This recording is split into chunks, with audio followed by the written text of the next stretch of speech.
Bonjour à tous, bienvenue dans ce deuxième numéro pour comprendre le droit. Contravention, délit ou crime, c'est une question qu'on peut tous se poser lorsqu'on parle de droit. Alors, quelle différence entre tout ça? C'est ce qu'on va voir ensemble. Générique.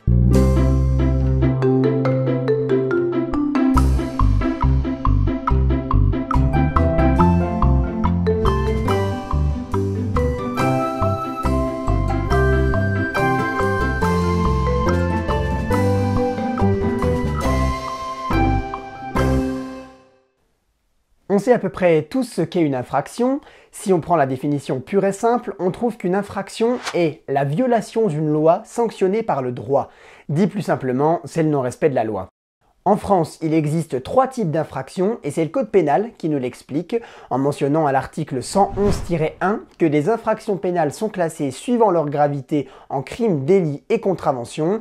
La contravention, c'est l'infraction la moins grave, le crime, l'infraction la plus grave. Par exemple, la dégradation d'un bien sera une contravention, le harcèlement moral ou la discrimination seront tous deux des délits et le meurtre ou le viol seront des crimes. Alors creusons un peu et allons voir dans le détail. Les contraventions d'abord, elles sont découpées en 5 classes, elles aussi classées de la moins grave à la plus grave. Ainsi, si on prend l'exemple des infractions routières, la non-présentation du permis de conduire sera punie par une contravention de première classe.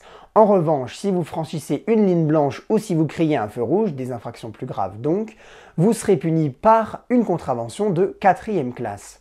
Et chaque classe a un montant d'amende défini par la loi, avec pour la première classe 11 €, pour la seconde 35 €, pour la troisième 68 € et pour la quatrième 135 €.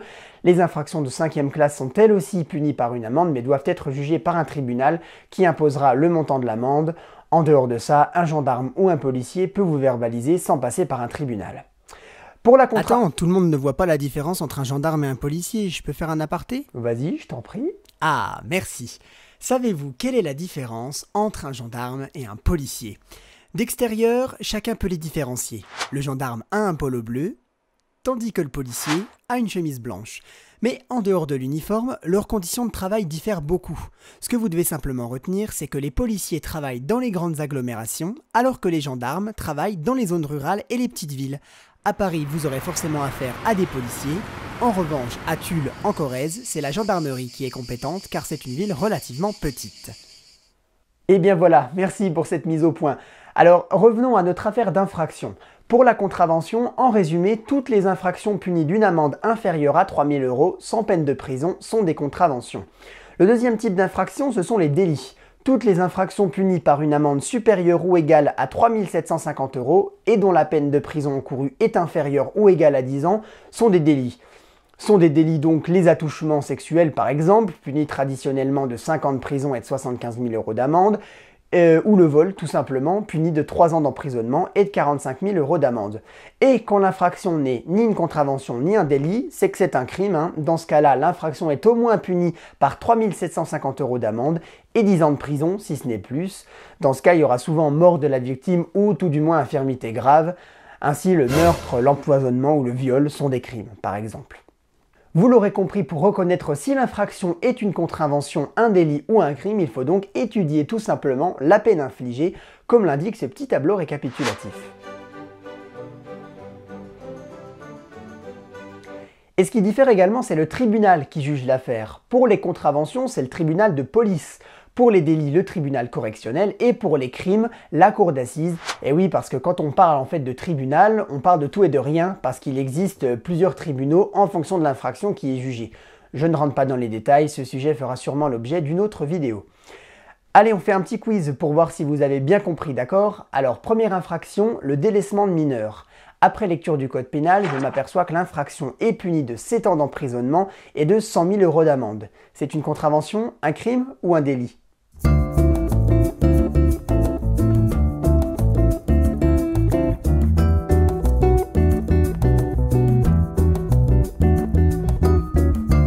C'est évidemment un délit.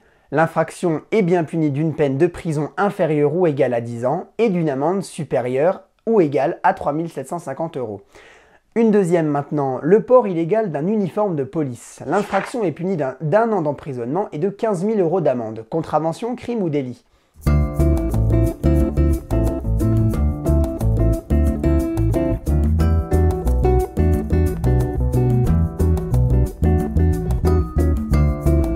Effectivement, c'est aussi un délit, la peine de prison est inférieure ou égale à 10 ans et l'amende est supérieure ou égale à 3 750 €. Un dernier maintenant, le vol en bande organisée. Il est puni de 15 ans de réclusion criminelle et de 150 000 € d'amende. Quel est le type d'infraction ?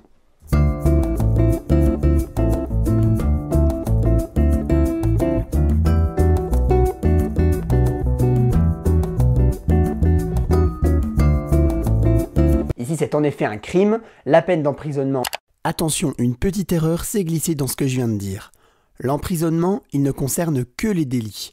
Dans le cas d'un crime, soit il faut parler de peine de prison, pour rester général, soit on parle de réclusion criminelle pour la plupart des crimes, ou de détention criminelle pour les crimes politiques. Est supérieur à 10 ans, je pense que vous avez désormais saisi. Si vous avez encore un peu de mal ou pour vérifier vos acquis, n'hésitez pas à vous rendre à l'adresse qui s'affiche sur votre écran et dans la description pour faire un petit quiz supplémentaire et tenter de deviner le type de chaque infraction proposée. Voilà pour la différence entre contravention, délit et crime. J'espère que mes explications étaient claires. N'hésitez pas à télécharger le petit schéma récapitulatif que je vous mets à disposition juste là. Si quelque chose n'est pas clair ou si vous souhaitez suggérer un sujet, une idée, une modification, n'hésitez pas à me contacter dans les commentaires ou à l'adresse qui s'affiche sur votre écran.